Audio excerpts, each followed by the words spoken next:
नमस्कार दोस्तों, स्वागत है आपका हमारी एपीएस क्लासेस में। दोस्तों, आज मैं लेकर आई हूँ लोकसभा, जिसे हम निम्न सदन भी बोलते हैं, उससे संबंधित कुछ प्रश्न श्रृंखलाएँ। आइए इन पर एक नज़र डालते हैं। सबसे पहला प्रश्न है, लोकसभा की अधिकतम सदस्य संख्या कितनी हो सकती है? तो इसकी 552 हो सकती है। ठीक है। अगला प्रश्न है, राष्ट्रपति आंग्ल भारतीय समुदाय के कितने प्रतिनिधियों को लोकसभा में मनोनीत करता है? तो यह 2। ठीक है। अगला प्रश्न है, लोकसभा में आंग्ल भारतीय समुदायों से 2 सदस्यों को मनोनीत करने की शक्ति किसके पास है? तो यह शक्ति जो है वो भारत के राष्ट्रपति के पास है। अगला प्रश्न है, लोकसभा में राज्यों को किस आधार पर सीटें आवंटित होती हैं? तो यह जनसंख्या के आधार पर होती हैं। अगला प्रश्न है, वर्तमान लोकसभा में प्रत्येक राज्य के लिए स्थानों का आवंटन आधारित है? तो यह 1971 की जनगणना पर आधारित है। ठीक है। अगला प्रश्न है, लोकसभा में राज्यवार सीटों का आवंटन 1971 की जनगणना के पर आधारित है। यह निर्धारण किस वर्ष तक यथावत रहेगा? तो यह 2026 तक रहेगा। अगला प्रश्न है, भारत में स्वतंत्रता के बाद प्रथम आम चुनाव कब संपन्न कराए गए? तो यह 1952 में कराए गए। अगला प्रश्न है, भारत में क्षेत्रफल की दृष्टि से सबसे बड़ा संसदीय निर्वाचन क्षेत्र कौन सा है? तो वह है लद्दाख। ठीक है। अगला प्रश्न है, कौन सा संवैधानिक संशोधन राज्यों से चुने जाने वाले लोकसभा के सदस्यों की संख्या बढ़ाने से संबंधित है? तो यह है 7वां और 31वां। ठीक है। अगला प्रश्न है, राष्ट्रपति लोकसभा के 2 सदस्यों को निम्न का प्रतिनिधित्व देने के लिए नामित कर सकता है? तो वह है एंग्लो इंडियन। अगला प्रश्न है, लोकसभा का चुनाव लड़ने के लिए इच्छुक व्यक्तियों की न्यूनतम आयु कितनी होनी चाहिए? तो यह 25 वर्ष की होनी चाहिए। अगला प्रश्न है, किस राज्य का लोकसभा एवं राज्यसभा में प्रतिनिधित्व सबसे अधिक है? तो यह है उत्तर प्रदेश। अगला प्रश्न है, झारखंड क्षेत्र से लोकसभा के सदस्यों की संख्या कुल कितनी है? तो यह कुल संख्या जो है वह 14 है। अगला प्रश्न है, वर्तमान में किस राज्य का लोकसभा में अधिकतम सदस्यों की संख्या के हिसाब से दूसरा स्थान है? तो वह है महाराष्ट्र। अगला प्रश्न है, बिहार में लोकसभा की सीटों की कुल संख्या कितनी है? तो वह है 40। अगला प्रश्न है, छत्तीसगढ़ राज्य में लोकसभा के कितने निर्वाचन क्षेत्र हैं? तो वह हैं 11। अगला प्रश्न है, लोकसभा में कोरम गणपूर्ति पूरा करने के लिए कम से कम कितने सदस्यों की जरूरत होती है? तो यह लगभग कुल सदस्यों की संख्या का 1/10 भाग होता है।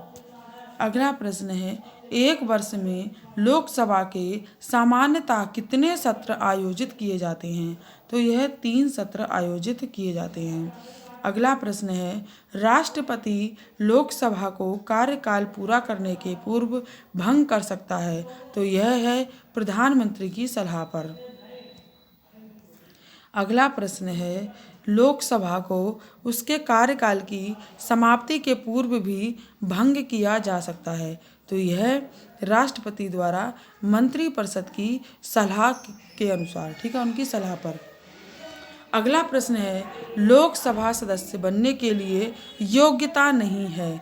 तो यह उम्र 30 वर्ष से कम न हो। अगला प्रश्न है, 10वीं अनुसूची के तहत लोकसभा के किसी सदस्य की अयोग्यता से संबंधित मुद्दे पर निर्णय कौन देता है? तो वह अध्यक्ष देता है। ठीक है। अगला प्रश्न है, लोकसभा की बैठक किस प्रकार समाप्त की जाती है? तो जो लोकसभा की सदस्य समाप्त की जाती है बैठक, वह एक तो विघटन के द्वारा, दूसरा सत्रावसान के द्वारा, तीसरा स्थगन के द्वारा। ठीक। अगला प्रश्न है लोकसभा या विधानसभा के निर्वाचन में एक उम्मीदवार अपनी जमानत की राशि को खो देगा अगर उसे कुल वैध मतों का 1/6 से कम मत प्राप्त हो। अगला प्रश्न है कोई वित्तीय बिल प्रस्तावित हो सकता है। तो कोई वित्तीय बिल जो प्रस्तावित होगा वो केवल लोकसभा में ही प्रस्तावित होगा। अगला प्रश्न है लोकसभा में नामित सदस्यों की अधिकतम संख्या कितनी होती है। तो वह 2 होती है। अगला प्रश्न है लोकसभा में मंत्रिपरिषद के विरुद्ध अविश्वास का प्रस्ताव लाने हेतु न्यूनतम सदस्य संख्या है। तो वह 50 है। अगला प्रश्न है भारतीय संविधान के अनुसार संविधान संशोधन विधेयक संसद के किस सदन में पारित होता है। तो वह दोनों ऊपरी और निचले सदन का अलग होता है। ठीक है। अगला प्रश्न है भारत के राष्ट्रपति की अनुशंसा पर लोकसभा भंग कर सकते हैं। तो यह मंत्रिपरिषद के अनुसार। ठीक है। अगला प्रश्न है संसद के दोनों सदनों की संयुक्त बैठक को भेजा गया विधेयक का पारित होना होता है। तो यह उपस्थित सदस्यों के साधारण बहुमत से। अगला प्रश्न है भारतीय संसद के परिप्रेक्ष्य में शून्यकाल किसे कहते हैं। तो यह प्रश्नकाल के तुरंत बाद का समय होता है। ठीक है। अगला प्रश्न है भारत में शून्यकाल कब शुरू किया गया। तो भारत में जो शून्यकाल है वो 1962 में शुरू किया गया। अगला प्रश्न है एक दल लोकसभा में विपक्षी दल होने का दावा करता है, इसके पास न्यूनतम कितने सांसद लोकसभा में होने चाहिए। तो ये 55 होने चाहिए। अगला प्रश्न है लोकसभा में अनुसूचित जाति के लिए आरक्षित स्थानों की संख्या होनी कितनी है। तो यह 84 है। अगला प्रश्न है राज्य संघ शासित क्षेत्र के समूह में से किसकी लोकसभा में केवल 1 सीट है। तो चंडीगढ़ की, सिक्किम की और मिजोरम की। अगला प्रश्न है भारतीय संविधान के अनुसार धन संबंधी विधेयक सर्वप्रथम प्रस्तुत किया गया था। तो यह लोकसभा में प्रस्तुत किया गया था। अगला प्रश्न है निम्न लोकसभाओं में से किसने 5 वर्षों से अधिक की अवधि तक कार्य किया। तो यह 5वीं। ठीक है। अगला प्रश्न है प्रथम लोकसभा का गठन कब हुआ था। तो यह 1952 को हुआ था। अगला प्रश्न है निम्न में से पॉपुलर चैम्बर किसे कहा जाता है। तो यह लोकसभा को कहा जाता है। अगला प्रश्न है निम्न में से किस गतिरोध दूर करने हेतु लोकसभा और राज्यसभा की संयुक्त बैठक हो सकती है। यह सामान्य विधेयक। ठीक है। दोस्तों वीडियो अच्छी लगी हो तो वीडियो को लाइक करें, चैनल को सब्सक्राइब करें और कमेंट्स करना बिल्कुल ना भूलें।